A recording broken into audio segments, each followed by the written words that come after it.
Guys, now you all know that I do both corporate work but also individual work, and I work with amazing organizations that are changing the world, have phenomenal cultures, and are really shifting and almost setting the scene for the new world of work. With that, I also work with individuals who are a part of the ever-shifting workforce, who are asking themselves what it means to be a member of the workforce today. Now, the conversation I'm going to have with you during this video is really a conversation that's leaning more towards the individuals who are a part of those workforces.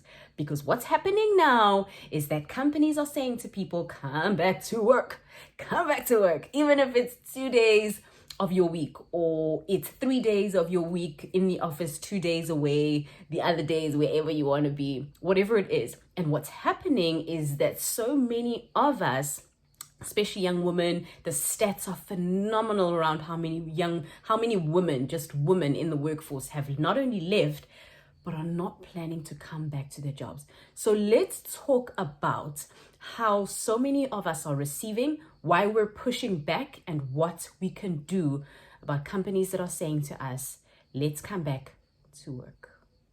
Let's roll. Got some unlearning to do? Hi there, I'm Zanele Njapa, known to my clients as the Unlearning Lady, a past primary school teacher and now the world's leading voice on using key unlearning principles to self-disrupt, get unstuck, and transition successfully. Okay, cool. So if you have not yet subscribed to the channel, please make sure you do so. Subscribe, send me your love, and then also hit the notification bell so that you get a notification of all the videos that I post, and you can be front and center on those. I love these ones because they feel very conversational, and I'm going to try to do a lot more of those over time. Just that sometimes things get so crazy. Okay, so let's have this conversation about organizations saying, come back, we want you in the office now.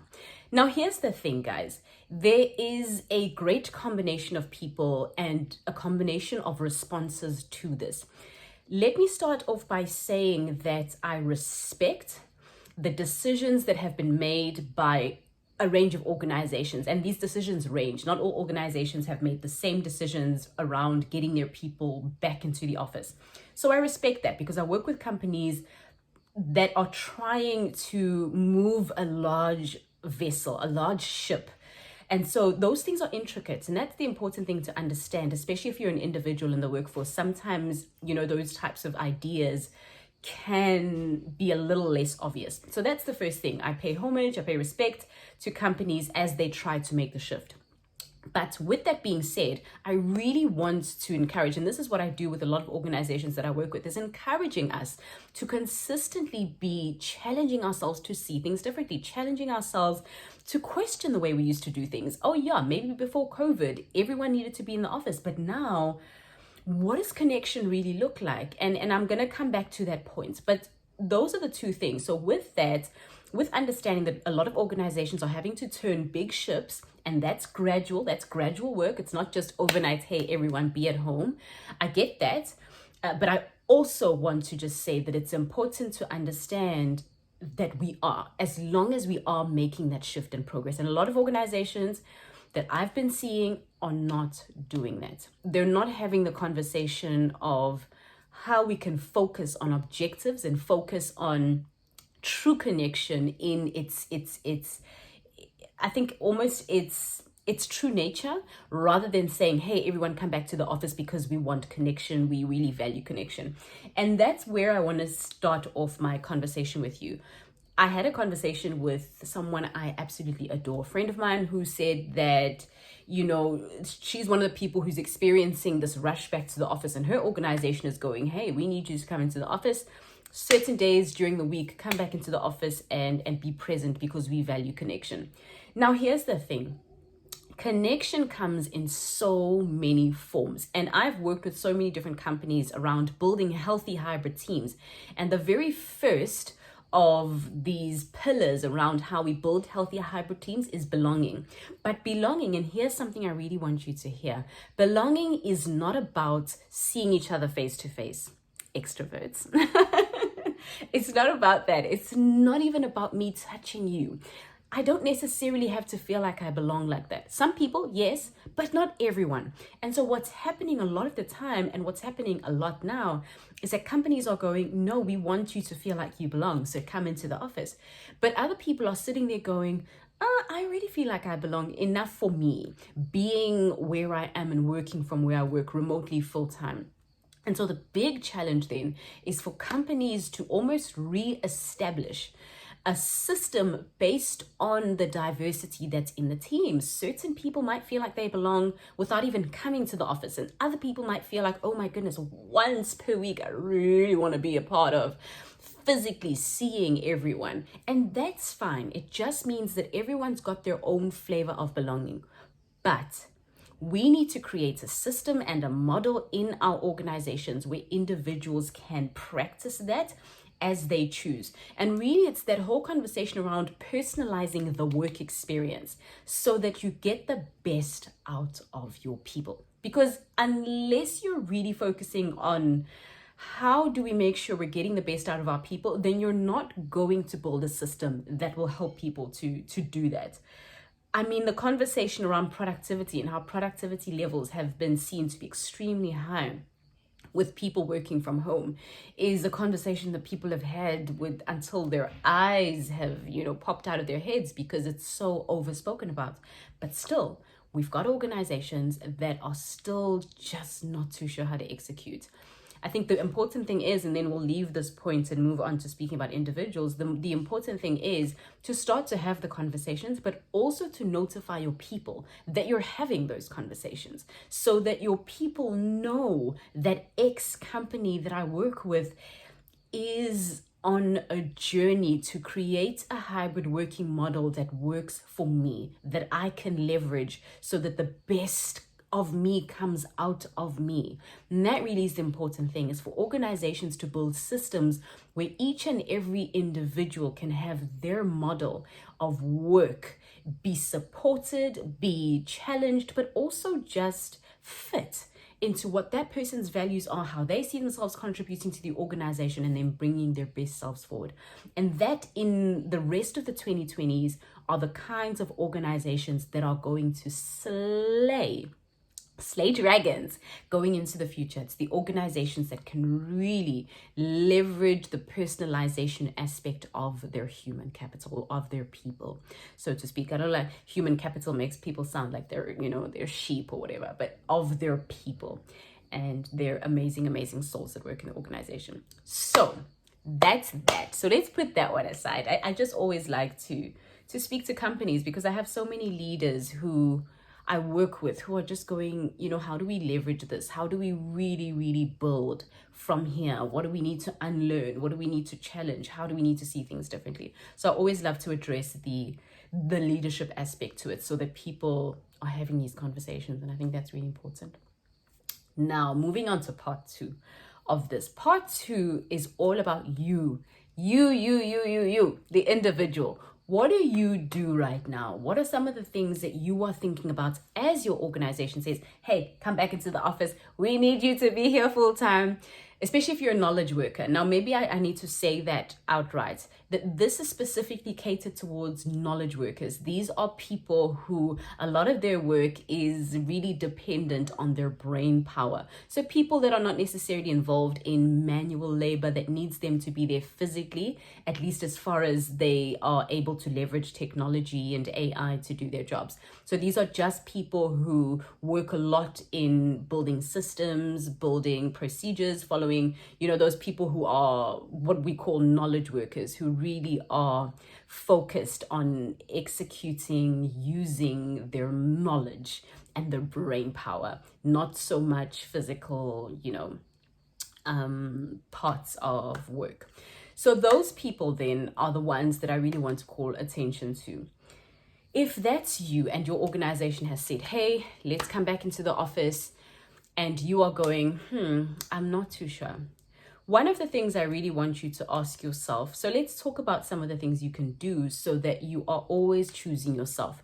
Before we go into the things you can do, I really want to say here that And the data is screaming at us now more than ever that women for so long, and I'm going to be a bit biased here, but women for so long have been so good at putting others before themselves, even in their workplaces, putting other colleagues before themselves, putting their leaders before themselves in terms of expecting other people to speak up for them, but also in terms of putting other people's priorities and needs before their own. Women have given themselves, they're almost literally infamous for that, for really putting themselves in positions where they come last or they come second and someone else is always going to come first. So that's the first thing I want to say before we go into things we can do, is shift your mindset so that you are seeing how you can work on you. Because only when you are the best version of you can you really make an impact in your organization, in your community, in your family, in your relationships. Only when you have worked on you. Otherwise, you can't do that. This is used so many times, but I really love this example around how when you jump on a plane, they say, make sure you put on your life jacket first before you help children and elderly people. Because unless you are in a position where help is something you can give because you've given it to yourself, then maybe start by focusing on that before you turn around and go, oh my goodness, this person needs to be looked after, this person. So prioritize yourself, I guess is what I'm saying. Prioritize yourself, speak up for yourself. And whether you're sitting in a meeting, whether you're sending an email, whether you are having a conversation over coffee with a potential employer or whatever it is, always ask yourself what's in it for you. How are you going to grow? How are you going to gain? But also, how is this connecting or speaking directly to your career strategy and where you see yourself?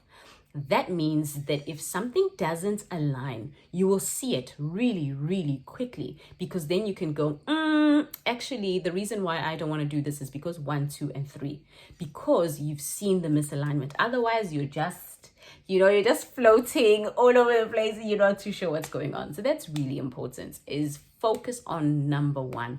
How can you develop yourself? How can you put yourself first so that other people can then benefit who you want to support and you want to help? So that's really important for us to say.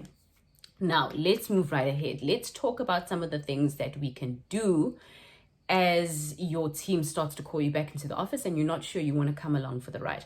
First thing is understand. Be empathetic. I know you're probably not expecting this one, but I think it's really important. And this applies both from the organizational standpoint, but also from the individual standpoint. Be empathetic around why your organization would want that. Now, a lot of the time, what most of us will think is that our companies are big, horrible monsters made of iron and steel and they just want to rob us of all of our juice and our souls, and they're just evil. I won't say too much about that because I've got my theories, but I won't say anything about that. I think what I mean is that take on the perspective of understanding that with what those people have access to, where they are in their mental capacity, but also how almost empowered they are as well. That's the decision they took. Because what you can find is that the person who communicates directly to you that you need to come back to the office is someone who's in a role where someone above them and the other person above them and the other person above them has told them to do it.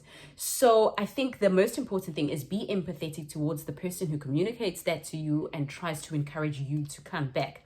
That person is doing what they can with what they have where they are. So that's fine. And just almost let that go, because you could respond in a very passive aggressive way, which doesn't end up helping you or helping the situation. So start there. First, point number 1 is apply your empathy. Be empathetic about the whole situation.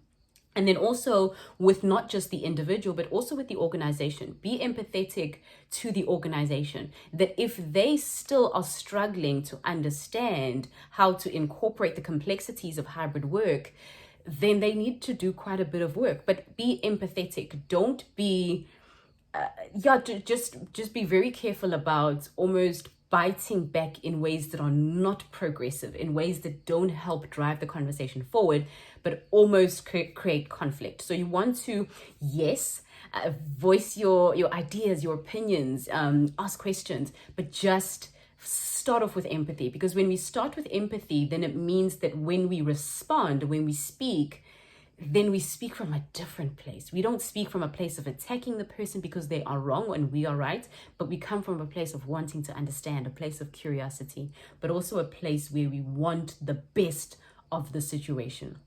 That's really important. So start with empathy. One question you can ask yourself as you start to think about empathy is, what am I missing? How can I be a little bit more understanding? What are their reasons for doing what they're doing? Is this person just a messenger? How much work does it really take to implement this type of thing?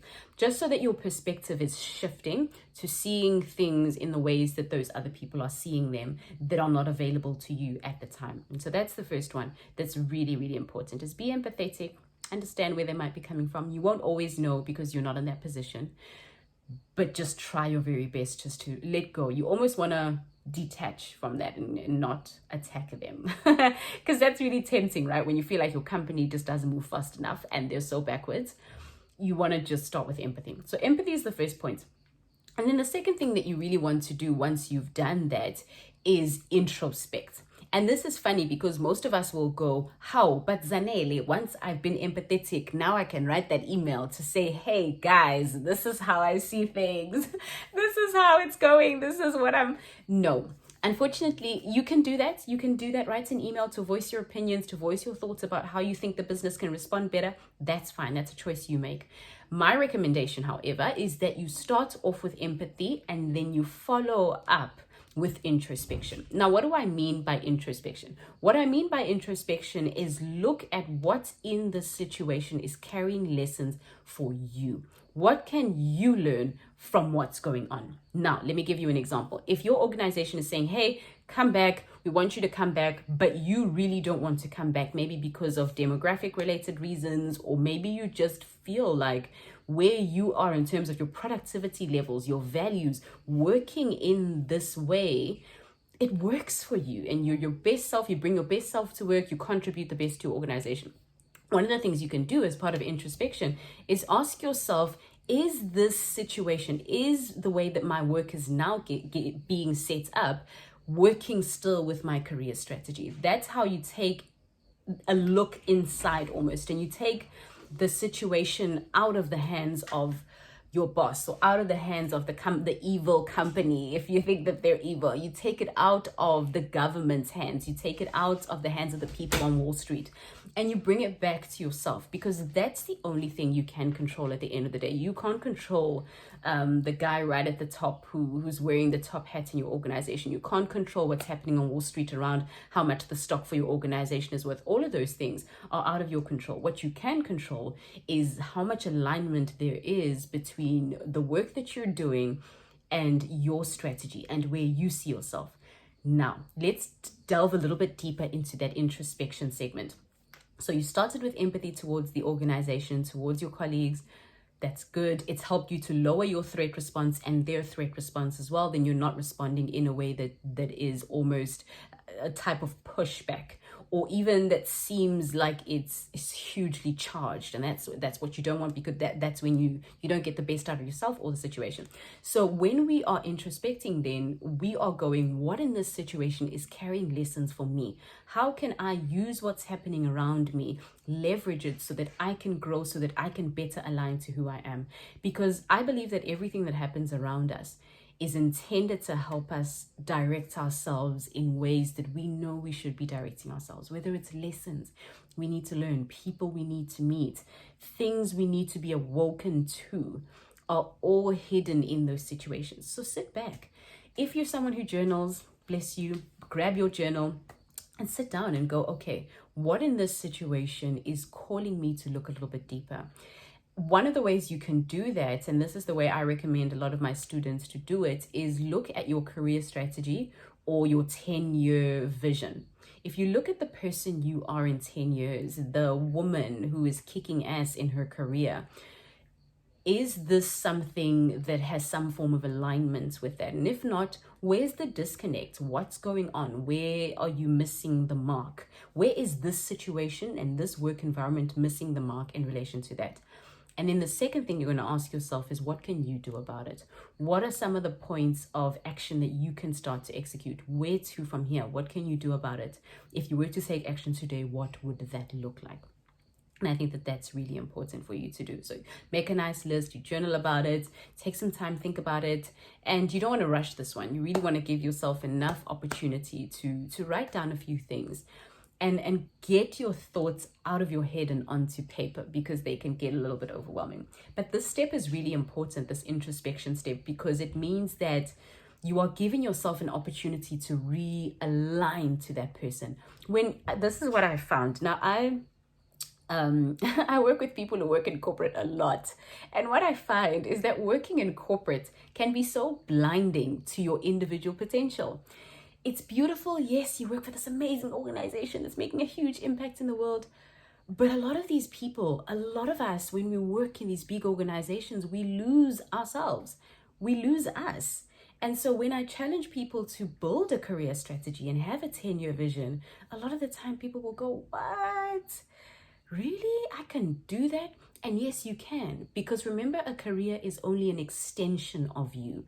Most of us don't even know who we are. So the career ends up being you. You end up being the career. You don't even know where you end and the career begins. And, it's all just a mix. It's just all a cocktail of the same thing. So much so that if someone asks you who you are, you tell them what work you do. And for me, that's when you know that something's going wrong somewhere. Cool. So step number 1 we started off was empathize. If this is what's happening to you, empathize. What am I not seeing on behalf of the organization? What are they going through? What do they have access to at the moment? Is it because it's really hard to turn a big ship? Are they working on it? And maybe even start conversations with some of your leaders. What are we working on as a team, so that you are constantly in the know about the progress that your team is making, in case they are, before you bash them. That's really important. And then the second thing that you want to do is introspect. Get out your career strategy, get out your 10-year vision, and say, the woman that I am in 10 years has her own business. She is making an impact through a foundation. She is doing this, she's doing that, she's waking up like this, she's speaking to these people, she is connecting with these people, she is making this impact in the world. Now, I have an organization on my hands that is demanding 1, 2, 3, and 4, that is working in such and such a way that is causing me to almost misalign with my values. What do I do with that?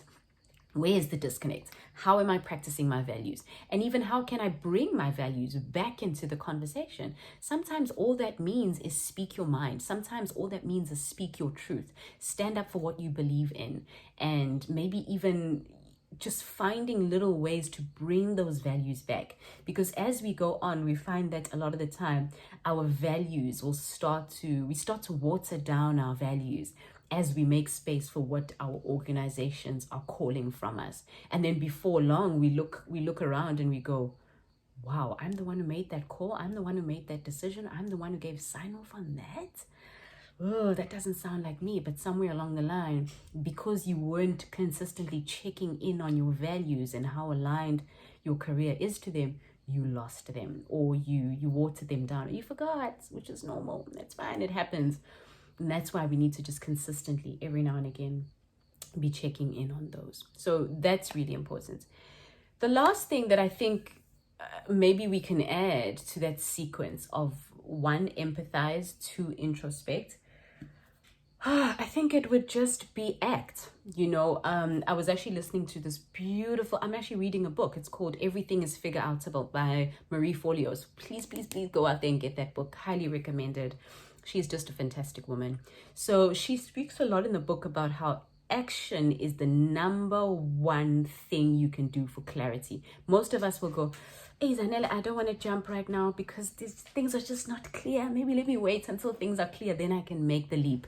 Then I can make my jump.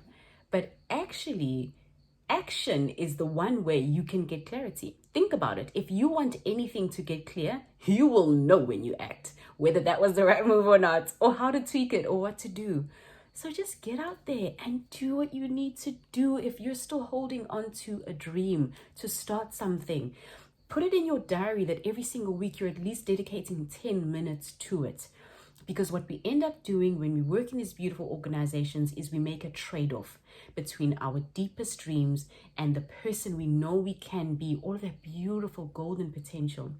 We swap it out and we give them that, and we say, give me your 9 to 5, or give me your huge demands and whatever else. And yes, there's a lot of beautiful thing about working with these organizations, but we make that trade-off. So you want to consistently be building a career with a beautiful organization, but with you in it as well. Where's you? So find ways, and this is what point number 3 is about. It's about acting. Find tiny little ways to just act on your strategy. Act on your career vision. Act in ways that will get you closer. You want to go to bed every single day and know you moved the needle, because I like to believe that there's nothing worse than regret. Lying down and going, oh snap, I should have done, I almost said a bad word, but lying down and going, oh, I should have said that thing. I should have done that thing. I should have spoken to that person. Why didn't I do that? Why didn't I do that? Because we're not guaranteed the time we think we have. When we set our alarms, we're only hoping that we're going to get up in the morning. You don't know that. And so many people, I think we've all had so many examples of people that have left us suddenly when we least expected it. And if you go to those people's diaries, guess what? There were beautiful lists of things they were going to do the next day, but they didn't get to do them. And I'm one of those coaches who will put a fire under your bum and hold you accountable. And it's action that really makes things happen. Don't be the person who doesn't act. I think I'm going to leave you with one tiny thing. So just to recap rather, what we spoke about. We started off with speaking about empathy. Empathy, ask yourself what you're missing in the situation, the person who's speaking to you, who are they, what position are they coming from, how can you extend some understanding and curiosity to them. And then the second thing that we spoke about was, just trying to think what the second thing was that we spoke about. What's the second thing we spoke about? The second thing that we spoke about was thinking about your strategy. So thinking about your strategy and the alignment. So the introspection part, there it is, there's the word, introspecting. So coming back inside, asking yourself, am I still looking out for number one? Or have I lost my ability to look out for number one? Have I lost number one somewhere in the big scheme of what I'm doing? And then the very last one that we spoke about then was acting. Just act, do something. Whatever you do, do something that gets you closer. Get a coach, get a mentor. You don't have to work with me. Find something that's going to help you hold yourself accountable to the promise you made. Because before you know it, you're going to be sitting there in December 2022. And I've been saying this to a lot of people. I'm waiting to see what happens in December. You're going to be sitting there in December of 2022 going, oh, sorry guys, I coughed. You're going to be sitting there in December 2022 going, why? What is wrong with me? And thinking that there's something wrong with you when there isn't. There isn't anything wrong with you. But guess what? Guess how the brain works. The more you have those moments where you go, oh, what's wrong with me? Your belief in yourself lowers. Each and every time you disappoint yourself, you let yourself down, you don't meet a goal that you set, your belief just keeps moving lower and lower in yourself. So that when you act, there's a voice in the back of your head going, really? Really, girl? Do you really think you're going to do that thing? And then you don't do it.